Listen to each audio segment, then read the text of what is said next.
Genesis chapter 11. Now the whole world had one language and a common speech. As people moved eastward, they found a plain in Shinar and settled there. They said to each other, "Come, let's make bricks and bake them thoroughly." They used brick instead of stone and bitumen for mortar. Then they said, "Come, let us build ourselves a city with a tower that reaches to the heavens, so that we may make a name for ourselves. Otherwise we will be scattered over the face of the whole earth." But the Lord came down to see the city and the tower the people were building.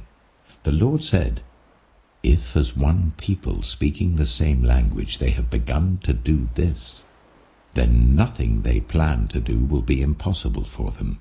Come, let us go down and confuse their language, so they will not understand each other." So the Lord scattered them from there over all the earth, and they stopped building the city. That is why it was called Babel, because there the Lord confused the language of the whole world. From there the Lord scattered them over the face of the whole earth. This is the account of Shem's family line. 2 years after the flood, when Shem was 100 years old, he became the father of Arphaxad. And after he became the father of Arphaxad, Shem lived 500 years and had other sons and daughters. When Arphaxad had lived 35 years, he became the father of Shelah. And after he became the father of Shelah, Arphaxad lived 403 years and had other sons and daughters. When Shelah had lived 30 years, he became the father of Eber. And after he became the father of Eber, Shelah lived 403 years and had other sons and daughters. When Eber had lived 34 years, he became the father of Peleg. And after he became the father of Peleg, Eber lived 430 years and had other sons and daughters. When Peleg had lived 30 years, he became the father of Reu. And after he became the father of Reu, Peleg lived 209 years and had other sons and daughters. When Reu had lived 32 years, he became the father of Serug. And after he became the father of Serug, Reu lived 207 years and had other sons and daughters. When Serug had lived 30 years, he became the father of Nahor. And after he became the father of Nahor, Serug lived 200 years and had other sons and daughters. When Nahor had lived 29 years, he became the father of Terah. And after he became the father of Terah, Nahor lived 119 years and had other sons and daughters. After Terah had lived 70 years, he became the father of Abram, Nahor, and Haran. This is the account of Terah's family line. Terah became the father of Abram, Nahor, and Haran. And Haran became the father of Lot. While his father Terah was still alive, Haran died in Ur of the Chaldeans in the land of his birth. Abram and Nahor both married. The name of Abram's wife was Sarai, and the name of Nahor's wife was Milcah. She was the daughter of Haran, the father of both Milcah and Iscah. Now Sarai was childless because she was not able to conceive. Terah took his son Abram, his grandson Lot, son of Haran, and his daughter-in-law Sarai, the wife of his son Abram, and together they set out from Ur of the Chaldeans to go to Canaan. But when they came to Haran, they settled there. Terah lived 205 years, and he died in Haran. Matthew chapter 10. Jesus called his 12 disciples to him and gave them authority to drive out impure spirits and to heal every disease and illness. These are the names of the 12 apostles. First, Simon, who is called Peter, and his brother Andrew.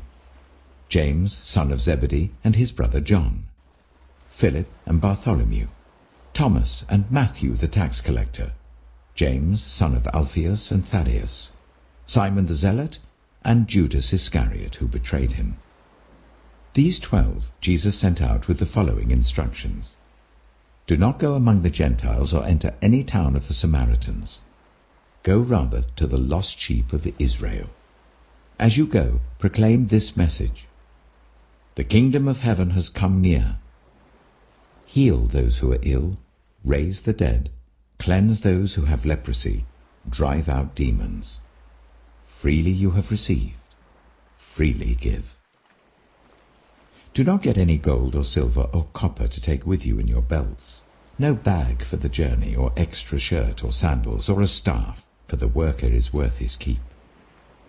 Whatever town or village you enter, search there for some worthy person, and stay at their house until you leave. As you enter the home, give it your greeting. If the home is deserving, let your peace rest on it. If it is not, let your peace return to you. If anyone will not welcome you or listen to your words, leave that home or town, and shake the dust off your feet. Truly I tell you, it will be more bearable for Sodom and Gomorrah on the day of judgment than for that town. I am sending you out like sheep among wolves. Therefore be as shrewd as snakes and as innocent as doves. Be on your guard. You will be handed over to the local councils and flogged in the synagogues. On my account, you will be brought before governors and kings as witnesses to them and to the Gentiles. But when they arrest you, do not worry about what to say or how to say it. At that time you will be given what to say, for it will not be you speaking, but the Spirit of your Father speaking through you. Brother will betray brother to death, and a father his child. Children will rebel against their parents and have them put to death. You will be hated by everyone because of me, but the one who stands firm to the end will be saved. When you are persecuted in one place, flee to another.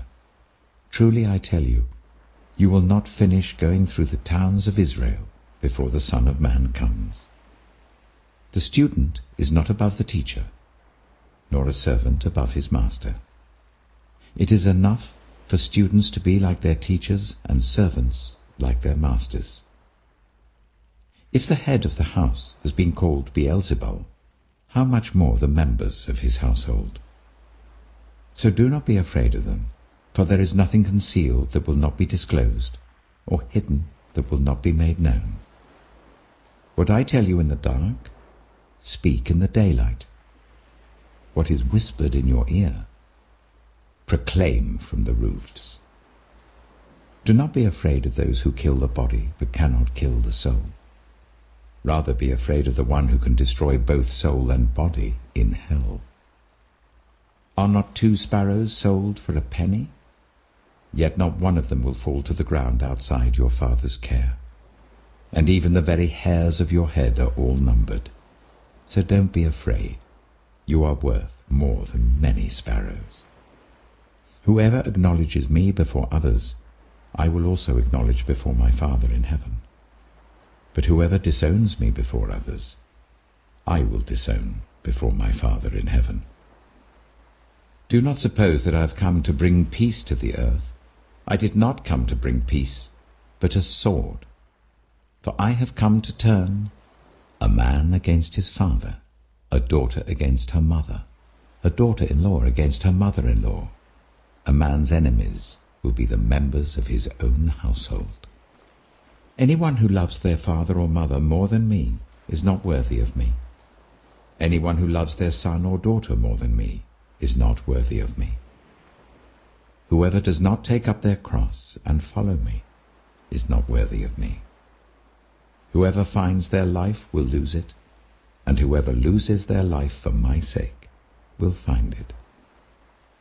Anyone who welcomes you welcomes me, and anyone who welcomes me welcomes the one who sent me. Whoever welcomes a prophet as a prophet will receive a prophet's reward, and whoever welcomes a righteous person as a righteous person will receive a righteous person's reward. And if anyone gives even a cup of cold water to one of these little ones who is my disciple, truly I tell you, that person will certainly not lose their reward.